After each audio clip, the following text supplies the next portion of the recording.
Shalom à vous tous, que la grâce et la paix de notre Seigneur Jésus-Christ soient votre partage.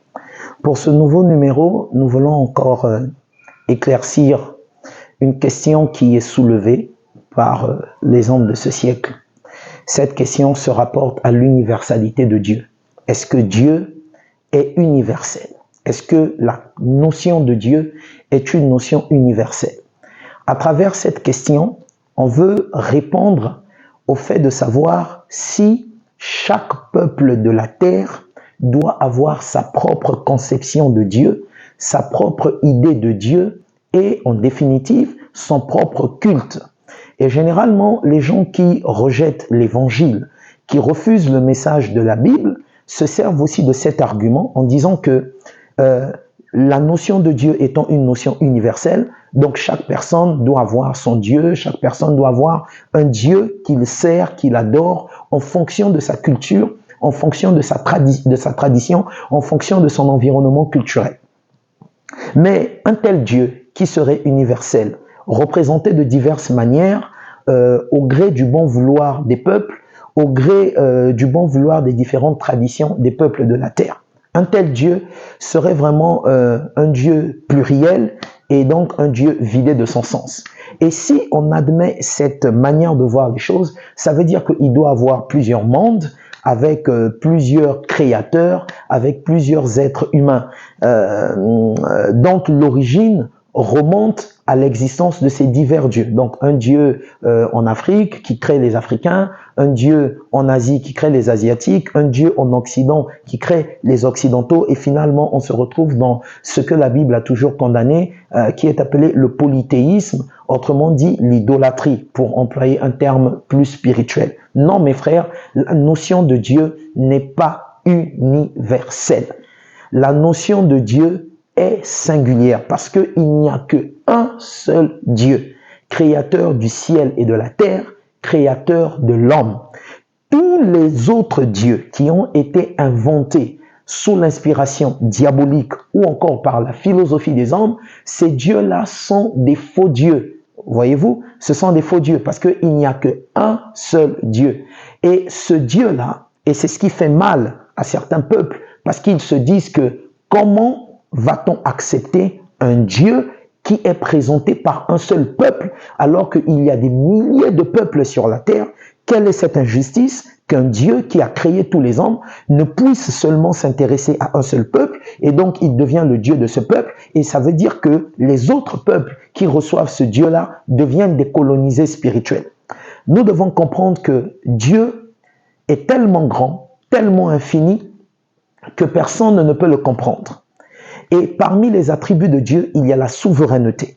Si vraiment un être est appelé Dieu et qu'il ait des comptes à rendre aux hommes et qu'il ait besoin de demander aux hommes leur permission avant de faire certaines choses et qu'il soit en définitive totalement compris dans sa manière de faire par les hommes, alors il ne sera plus Dieu, il ne sera qu'un simple homme. Dieu, c'est le mystère. Dieu, c'est la profondeur. Dieu, c'est l'infini. Donc, Dieu fait ce qu'il veut parce qu'il est souverain. Et le Dieu que la Bible enseigne, qui est le Dieu créateur, est un Dieu qui se cache. Ésaïe chapitre 45, il est écrit que Dieu est un Dieu qui se cache. Alors, à partir du moment où Dieu se cache dans le mystère de sa propre personne, comment l'homme peut-il parvenir à le découvrir si Dieu ne se révèle pas à lui? Un jour, le prophète Moïse a dit à Dieu, je veux voir ta face.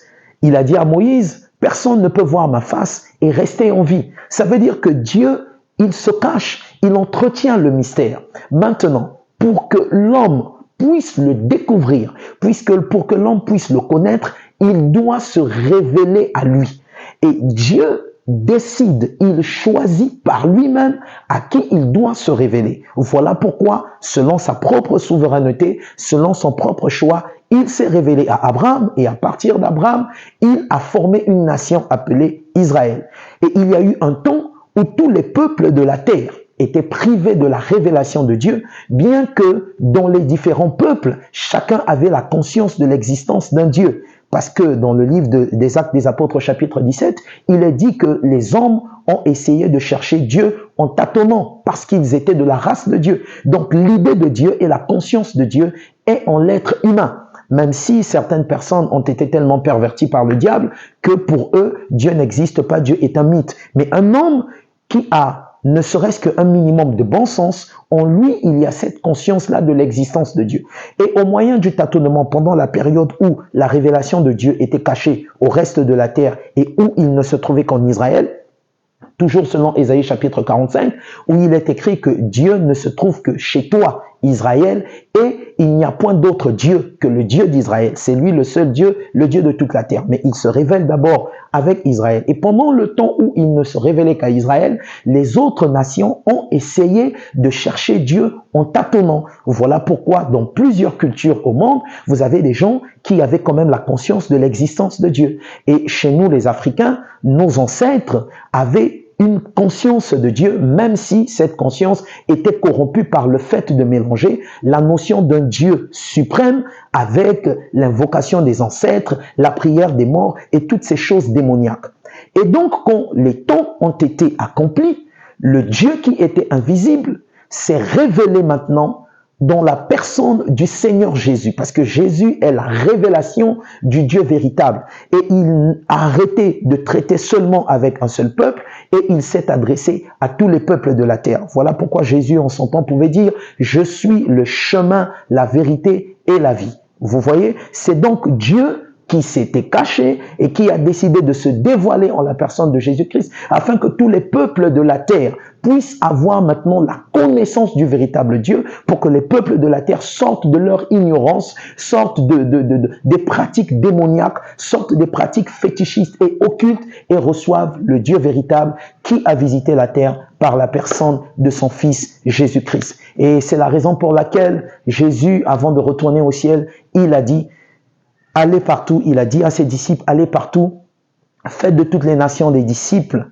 voyez-vous, enseignez-leur à observer ce que je vous ai prescrit. » Si Jésus était convaincu que la notion de Dieu était universelle et que chaque peuple avait son Dieu, il n'allait pas demander à ses disciples de parcourir la terre pour emmener son enseignement. Ça veut dire que le seul véritable Dieu, Jésus-Christ, selon 1 Jean chapitre 5 verset 20, avait en vue le salut des hommes de toute nation, le salut des hommes de toute la terre. Voilà pourquoi, depuis Jérusalem et jusqu'aux extrémités de la terre, le message, l'enseignement de Jésus-Christ a commencé à gagner des contrées, a commencé à gagner des peuples pour que, par l'œuvre du Seigneur, par son enseignement, nous puissions être réconciliés avec le Dieu créateur et que nous retournions à notre Dieu. Donc, il n'y a qu'un seul Dieu, un Dieu unique, révélé en Jésus-Christ.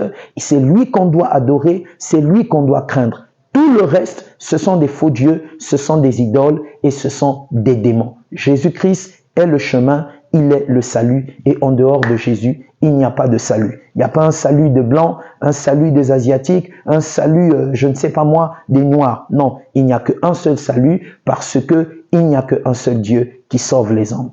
Que Dieu vous bénisse. N'oubliez pas de vous abonner à notre page et à partager nos vidéos. À très bientôt. Shalom.